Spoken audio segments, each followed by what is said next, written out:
key of C and I play a D major, which we know the regular chord on a D, which is a number 2, we know it's usually, exactly, we know it should be that type of chord, which is minor, okay? Now, if I'm going way too fast for you, don't worry. Once you get started, it'll make a complete sense, okay? Now, if we play a major, even on the D, and if it's a 2, even though it's a 2, it's really a 1, 4, or a 5. Now, I'll cover that another time.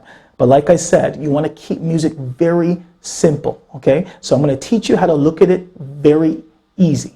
Now the key is to look at it in every single key, and that's hence the any key music system. So how are we going to use this now practically? So really, the chord that I was playing, first chord that I was playing over the G was this chord. It included, and now I don't, as you guys know, I mean, if it was up to me, and it is up to me, you know, by level 2 or the beginning of my intermediate, you know how to play by ear already. Because playing by ear is the first thing we cover, and then the next thing we cover is how to play in every key. So I would say you got to find that key. So obviously you can't see it now, so you have to be able to find this key, and you find it, and then you would have found that it's exactly, it's an F. Then you have to find this key.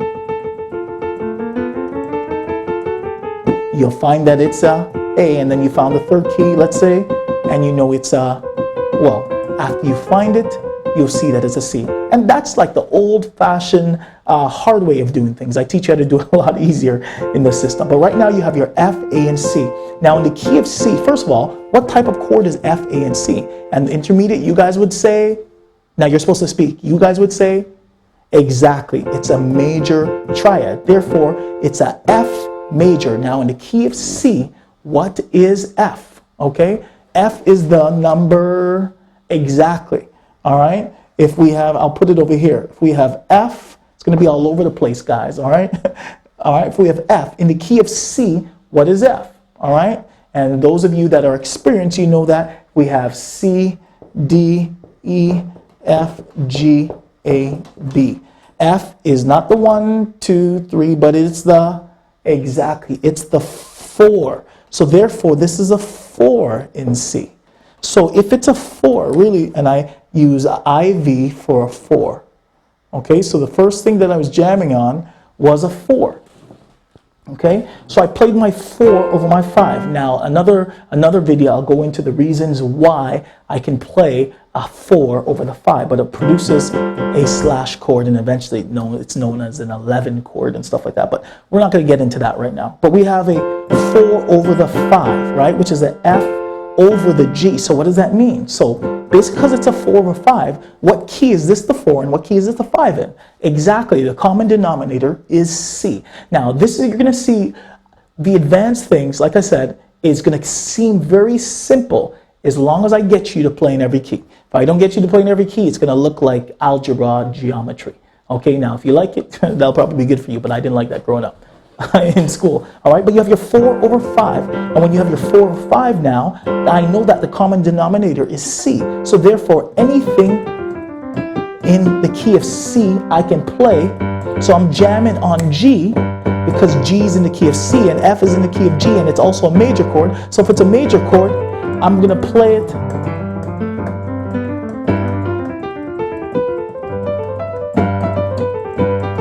right, and I'm just jamming and playing everything. So what you want to first do,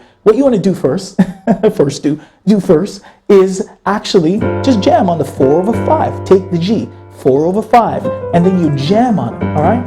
Then you go to another key. Let's say you're in the key of C sharp. What's the 4 in the key of C sharp, all right? So we'll have the C sharp, the D sharp, or the E flat. We have the F, and I don't believe in E sharp, and that's another thing that I cringe when I hear stuff like that. It's up there with transpose button for me. It just really bothers me. But anyhow, and then you have your F sharp, right, or your G flat. Okay, so that's your 4 in the key of C sharp, and what would be your 5? Exactly, be A flat. So therefore, I play my 4 over my 5 in the key of C sharp. So if I'm jamming, I just play everything in the key of C sharp.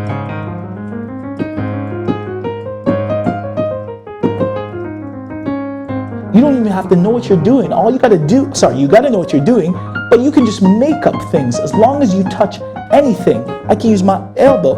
I know it's a little bit easier to do that there. And everything is always going to work because I understand what I am playing. And you understand what you're playing, okay? Does it make sense? Okay, I can't hear you, but I know that you're saying yes. Okay, so now let's take it further, okay? Let's take it further. What else did I do?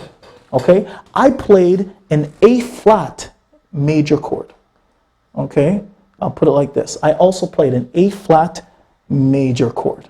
Okay, this was a major, this was a major. Okay, now I played an A flat major chord. Now, even though I'm in the key of C, what number is A flat major? Okay, I'll give you some time.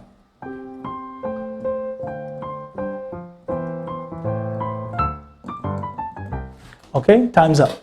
What is A flat? Okay, well, let's look at this, the C major scale. We have C, D, E, F, G, A, and B. All right, A flat is not in the regular major scale, right? So I call it, it's not part of the primary numbers. However, it is a part of what I call the secondary numbers. In the key of C, we can see the primary numbers are all white.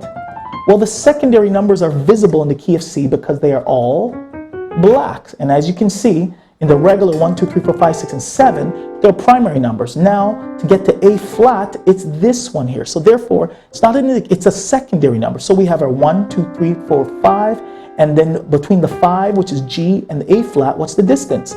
Exactly, it's a distance of, all right, exactly, it's a distance of a semitone. So therefore, it's not going to be the, what number would this be actually? It will be the, exactly, it will be the sharp 5, or it will be the flat 6, okay, sharp 5 or flat 6. So in the key of C, we know it's a flat 5 or it's a sharp 6. So therefore, I jammed on the flat, let's call it the flat 6, and I made it into a major chord. I jammed on the flat 6 major. All right, so that gives me a nice sound there.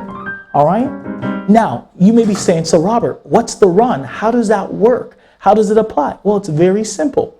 As I said earlier, which chords are usually major? Only 1, 4, and 5. Only 1, 4, and 5. So therefore, well, Robert, in the key of C, you said that this is the flat 6. It is the flat 6. However, it's also a major chord. So major chords only happen in 3 places. 1, 4, and 5. So therefore, when this happened, guess what happened? A key got switched, okay? So now you could look at it all funky and say, oh my gosh, the flat 6 major, and I got to think all this, you know, I got to use my 1, 2, and the flat 3, and this is my flat 6 and flat 7. You can say all of that, or you can just think, wait a minute, the key switched, and this is either a 1, a 4, or a 5 in another key. Are you getting this? Okay, so let me explain what I mean.